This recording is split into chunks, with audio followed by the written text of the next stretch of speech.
കാനഡയിൽ എല്ലാവരും സമ്മർ ആവാൻ വെയിറ്റ് ചെയ്തിരിക്കുന്ന ഒരു കാര്യമുണ്ട് കേട്ടോ. Yes, camping. അപ്പോൾ ഇന്ന് ഞാൻ പോകുന്നത് ക്യാമ്പിംഗ് ചെയ്യാൻ വേണ്ടിയിട്ടാണ്. എൻ്റെ ഫസ്റ്റ് ക്യാമ്പിംഗ് ആണ്. കാനഡയിൽ വന്നിട്ട് ഒരു 5-6 വർഷമായിട്ടുണ്ടെങ്കിലും ഞാൻ ഇതുവരെ ക്യാമ്പിംഗ് ട്രൈ ചെയ്തിട്ടില്ല. കാരണം എനിക്ക് ഈ ഹൈക്കിംഗ്, മൗണ്ടെയിൻസ് അങ്ങനെയുള്ള കാര്യങ്ങളൊന്നും വലിയ താല്പര്യമില്ല.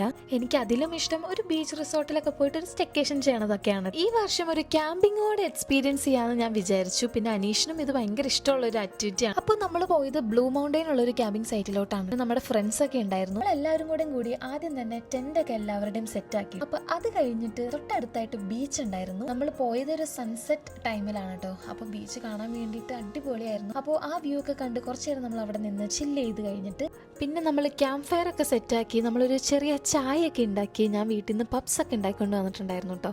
അപ്പോൾ നമ്മൾ പബ്സും ചായ ഒക്കെ കുടിച്ചു കഴിഞ്ഞിട്ട് കുറച്ചു നേരം കഴിഞ്ഞപ്പോൾ നമ്മൾ ബാർബിക്യൂ ഒക്കെ ചെയ്ത് അന്നൊരു കുറച്ച് ഫണ്ണൊക്കെ ആയി നമ്മൾ കിടന്നുറങ്ങി. നമ്മളെടുത്തത് ഒരു ജസ്റ്റ് 1 ഡേ ക്യാമ്പിംഗ് ആയിരുന്നു കേട്ടോ. അപ്പം നമുക്ക് പിറ്റേ ദിവസം ഒരു 2 o'clock ഒക്കെ ആകുമ്പോഴത്തേക്കും ചെക്കൗട്ട് ആണ്. പിറ്റേ ദിവസവും നമ്മൾ ഇതുപോലെ തന്നെ ബീച്ചിലോട്ട് തന്നെയാണ് പോയത്. കുറച്ചു നേരം ബീച്ചിലൊക്കെ വന്ന് കളിച്ചു. ഇവിടെ ആകെ ഉണ്ടായിരുന്ന ഒരു പ്രശ്നം എന്ന് വെച്ചിട്ടുണ്ടെങ്കിൽ ഭയങ്കര ചൂടായിരുന്നു കേട്ടോ. അതുകൊണ്ട് തന്നെ നമ്മൾ ഭയങ്കര ടയേർഡ് ആയിട്ടുണ്ടായിരുന്നു. അപ്പൊ നമ്മൾ ഉച്ചയ്ക്ക് കുറച്ച് ടൊമാറ്റോ റൈസ് ഒക്കെ വെച്ചിട്ട് നമ്മൾ എല്ലാവരും കഴിച്ച് പിന്നെ എല്ലാവരും കൂടിയിട്ട് എന്റെ കഴിച്ച് നമ്മൾ തിരിച്ചു പോവുകയാണ് കേട്ടോ. ക്യാമ്പിങ്ങിന്റെ കുറച്ച് സ്റ്റോറീസ് ഒക്കെ ഞാൻ ഇട്ടപ്പം എൻ്റെ അടുത്ത് കുറച്ച് പേരൊക്കെ ചോദിച്ചിട്ടുണ്ടായിരുന്നു കേട്ടോ ഇതിന്റെ ഒരു എക്സ്പീരിയൻസ്. കാരണം കുറച്ച് പേർക്കൊക്കെ ക്യാമ്പിംഗ് ചെയ്യാൻ ഒരു പേടിയാണ്. അതിന്റെ മെയിൻ ഒരു കാരണം ടോയ്ലറ്റ് തന്നെയായിരിക്കും കേട്ടോ. എനിക്കും അത് ഭയങ്കര ടെൻഷനുള്ള കാര്യമായിരുന്നു. പക്ഷെ നമുക്കത് മാനേജ് ചെയ്യാൻ പറ്റുന്ന കാര്യമാണ്. എന്തായാലും ക്യാമ്പിംഗ് എക്സ്പീരിയൻസ് ചെയ്തിട്ടില്ലാത്തവർ ഒരു പ്രാവശ്യമെങ്കിലും ഒന്ന് ട്രൈ ചെയ്ത് നോക്കണം കേട്ടോ. ഒരു കിടിലം എക്സ്പീരിയൻസ് ആണ്. അപ്പോൾ ഇതിന്റെ ഒരു ഡീറ്റെയിൽഡ് വീഡിയോ ഞാൻ എൻ്റെ യൂട്യൂബിൽ അപ്ലോഡ് ചെയ്യാം. അപ്പോൾ ഫസ്റ്റ് ടൈം ക്യാമ്പിംഗ് ചെയ്യുന്നവർക്ക് യൂസ്ഫുൾ ആയിരിക്കും.